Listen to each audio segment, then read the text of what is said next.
উকিল বাবু এত টাহাটা করেন নাহলে আমরা খামু কি করি? হ্যাঁ, এই সমস্ত মাদকের এই কেস হলে আমার পুরাতো না। আরে আমি করব খুন, আমি করব ধর্ষণ। আপনি দর্শন করবেন মানে আমি ওইগুলো কেস লড়বো, এত মূলধনী হয় না। পুরো এলাকায় মান সম্মানই নেই আমার। মাদক লইয়ে লড়েন মান কেডা আনোয়ারের জামাই না? ও বাবা ছুটি পাইছো নাকি? কি ছুটি মেম্বার সাহেব? আরে তুমি তো প্রত্যেক শুক্রবার আও, মনে হয় তুমি জেলখানায় ডিউটি করো। তোমারে প্রত্যেক শুক্রবার তোমার হরে ছাড়াইয়া আনে, তুমি একটা আকাম করো, আবার পরের দিন চলে যাও। মনে হয় যে জুম্মার নামাজটা পড়তে আও, এরপরে আবার অ্যারেস্ট। এই মেম্বার সাহেব দুম্বার মতো ভবা করবেন না, কথাবার্তা উস্করিয়ে কই না আমার লগে। আমি কইলো নগদে বাইরে যাইছি, আমার মাথা মতো কইলো গরম আছে।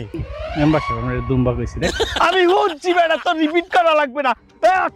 তুই দুম্বা কাও কারে হাই কান মান কিন্তু বাস্ত করে দিয়ে এলাম। তুই চেনো একটা মুরব্বী মাইছিল কিরম করে কথা কইতে জানো না? ওরে মাওলা, আমার কান বাস্ত করে দিলে আর আমি এরকম কান ধরি কানবো। ও মা আমার হাত নাই, এমন জামি পচাই দিমু জামি ফাটাই খেলামু।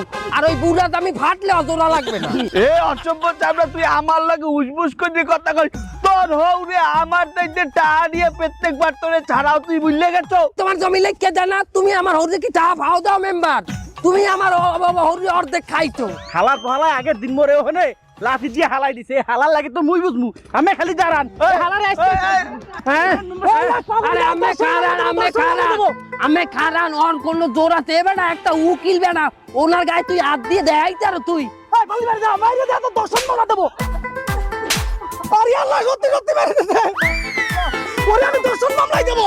কোন ভাষাতে ধ্যান